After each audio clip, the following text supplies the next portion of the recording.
Merci beaucoup pour cette introduction. Je suis très contente d'être là aujourd'hui. Merci d'être venus, les soutiens du labo. Donc effectivement, je fais ma thèse sur un insecte qui n'est pas trop aimé, la punaise de lit, pour essayer de comprendre comment cet insecte, on a encore plus de mal à s'en débarrasser en ce moment. Donc la punaise de lit, on peut parler d'un colocataire cauchemardesque parce qu'elle vit avec vous, vous ne l'avez pas choisie et en plus elle ne paye pas de loyer. Pour en rajouter encore un peu, c'est un insecte qui est hématophage obligatoire, c'est-à-dire qu'elle se nourrit exclusivement de sang.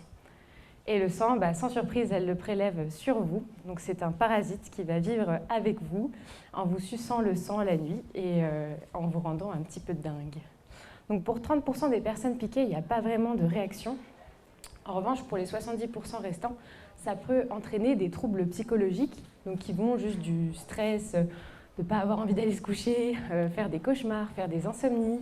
Ça peut aller même jusqu'à de la paranoïa. À cause des boutons, on peut avoir un risque infectieux, des réactions allergiques, et dans les cas les plus extrêmes, des anémies. Donc là, peut-être que vous avez un peu de mal à me croire. Je vous invite à regarder cette vidéo pour être convaincu. Donc ça, c'est un appartement avec une infestation de punaises de lit vraiment des plus extrêmes. On était en train de prélever des punaises justement pour ma thèse. Tous les petits points noirs que vous voyez en fait, qu'on va voir sur les murs là par exemple, c'est des excréments de punaises de lit. Donc pour vous donner une idée, c'est des espèces de petits nids si vous voulez. Et toutes les petites bêtes que vous voyez vous balader, c'est des punaises de lit. Voilà, donc vraiment un endroit charmant, on a envie de passer ses études. Il faut savoir que c'est la réalité, par exemple, de chambres au Crous où elles ne sont pas traitées, ça passe d'un mur à l'autre, donc vraiment, c'est un enfer. Donc là, vous voyez des mues, des cadavres de punaises par terre. On imagine bien que dans ces conditions-là, c'est pas très agréable de vivre, quoi. Donc actuellement, on assiste vraiment à un phénomène de recrudescence. On en parle beaucoup, il y a des articles justement pour dénoncer un petit peu des villes comme à Marseille, où il y en a beaucoup dans les anciens logements. Et pour vous donner un petit peu une idée en termes de chiffres, le nombre de sites infestés qui ont été traités a doublé entre 2017 et 2019. Et a priori, sur 2020, on a même dépassé les 500 000 sites traités de punaises de lit. Donc c'est vraiment monstrueux. Donc on a effectivement ce phénomène un petit peu de mondialisation, de transport. On part en voyage, on les ramène dans son sac à dos. Et on a également un autre phénomène, parce que si on avait que ça, on les traiterait aux insecticides et elles devraient mourir. On a un phénomène qu'on appelle la résistance aux insecticides, où on va les traiter aux insecticides et elles ne vont pas mourir. Donc comment ça fonctionne? Imaginez une population de punaises de lit naturelles. Il y en a qui ont des mutations de manière aléatoire, qui vont faire que quand on va les exposer à des insecticides, elles vont survivre. Ensuite, elles vont se reproduire et donc naturellement augmenter en fréquence dans la population. Et si on les réexpose à des insecticides, ça va tuer les rares punaises qui restaient, qui n'avaient pas cette mutation-là. Et elles vont à nouveau se reproduire et à la fin, on a une population qui est complètement résistante aux insecticides. Donc il y a plusieurs types de résistances qui peuvent exister chez les insectes. La première, c'est une résistance comportementale. La punaise va sentir, entre guillemets, la présence d'un insecticide et l'éviter. On observe ça chez certaines espèces de moustiques, en fait, qui savent que certains insecticides sont appliqués à l'intérieur des maisons et qui vont piquer exclusivement à l'extérieur des maisons, par exemple. Ensuite, on peut avoir une résistance cuticulaire. La cuticule, c'est la peau de l'insecte, si vous voulez. Et si elle est plus épaisse, l'insecticide aura plus de mal à rentrer à l'intérieur. Et donc, l'insecticide ne pourra moins bien pénétrer et l'insecte pourra mieux y résister. On a ensuite une résistance métabolique. Donc ça va être des enzymes, des espèces de petits ciseaux qui vont découper l'insecticide une fois qu'il a pénétré à l'intérieur du corps de l'insecte et qui vont donc le dégrader et permettre à l'insecte de s'en débarrasser.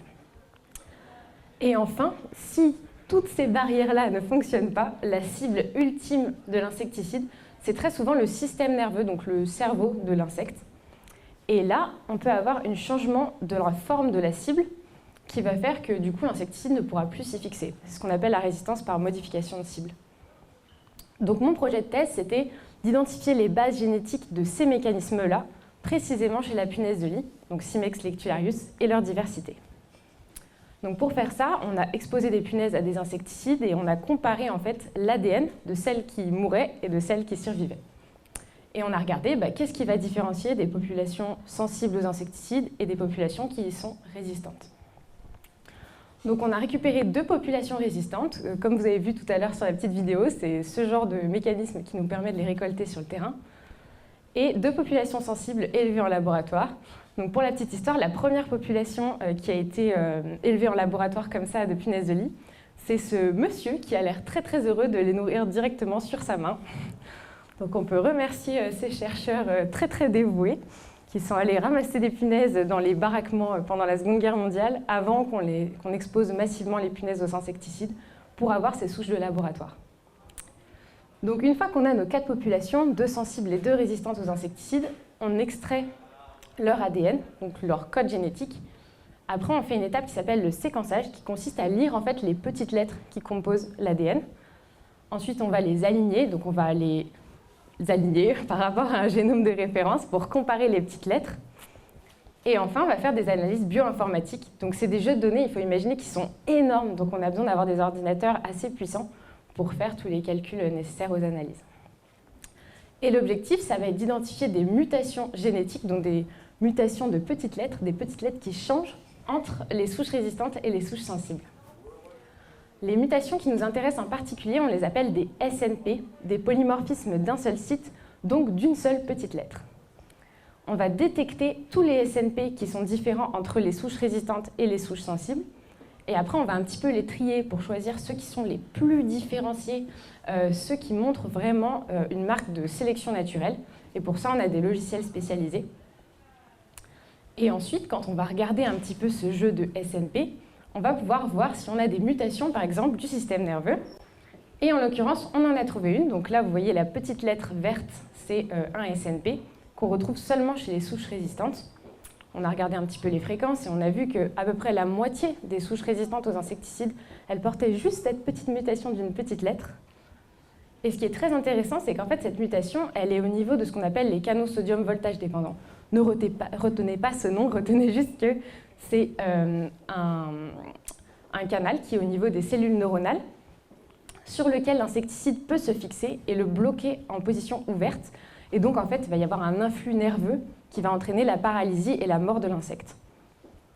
Et s'il est muté, l'insecticide ne peut pas s'y fixer et donc il est tantôt ouvert, tantôt fermé et l'insecte peut continuer sa petite vie tranquillement. On a regardé un petit peu les autres SNP, où est-ce qu'ils se situaient, et là on a trouvé des enzymes, des transporteurs. Si vous avez suivi le début, vous vous rappelez que c'est lié à la résistance métabolique. Et ensuite on a trouvé également des protéines cuticulaires, et là c'est la résistance cuticulaire. Voilà, donc comment est-ce que ces SNP ils peuvent avoir un impact sur les gènes? En fait ça dépend de où est-ce qu'ils sont positionnés. Donc parfois ils sont au niveau de ce qu'on appelle la séquence codante, qui va produire en fait par exemple la petite enzyme et du coup elle sera pas exactement de la même forme, elle sera peut-être plus efficace. Ça peut être également en amont ou en aval du gène et là ça peut jouer sur l'expression du gène, donc c'est-à-dire combien il va produire de petites enzymes, combien il va produire de petits ciseaux pour aller dégrader l'insecticide. Donc pour conclure, qu'est-ce qui va rendre une punaise résistante? Vous pouvez avoir des mutations donc, du site cible, c'est ce qu'on a vu au niveau du système nerveux. Vous pouvez également avoir des mutations sur des gènes qu'on appelle de détoxication, donc ça va être les petites enzymes qu'on a vues, ou des protéines cuticulaires pour augmenter l'épaisseur de la peau. Et enfin, ces mutations, elles peuvent changer donc ou la conformation, la forme en fait de la protéine produite par le gène, ou alors augmenter son expression, donc lui permettre d'en produire plus pour être plus efficace. Voilà. Et pourquoi est-ce que ça nous intéresse? Connaître ces mutations de résistance, ça permet aussi d'adapter en fait la manière dont on va lutter contre ces résistances en ajoutant par exemple des inhibiteurs enzymatiques donc qui vont empêcher les ciseaux de fonctionner correctement. Ça peut nous permettre aussi de trouver des nouvelles méthodes de traitement qui vont déjà prendre en compte ces mutations existantes pour les contourner en fait, tout simplement. Voilà, je voulais remercier mon laboratoire qui est présent en force, mes encadrants tout particulièrement, Julien Varaldi et Fabrice Vabre, et mon entreprise Is Innovation, représentée par le docteur Romain Lasseur, pour m'avoir prise en thèse. J'ai fait tous les calculs grâce au PRABI, qui nous permet d'avoir des clusters très efficaces. Donc je les remercie également. Et je suis prête pour vos questions. Merci.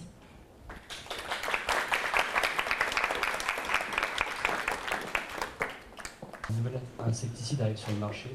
En combien de temps la population devient résistante à 100%?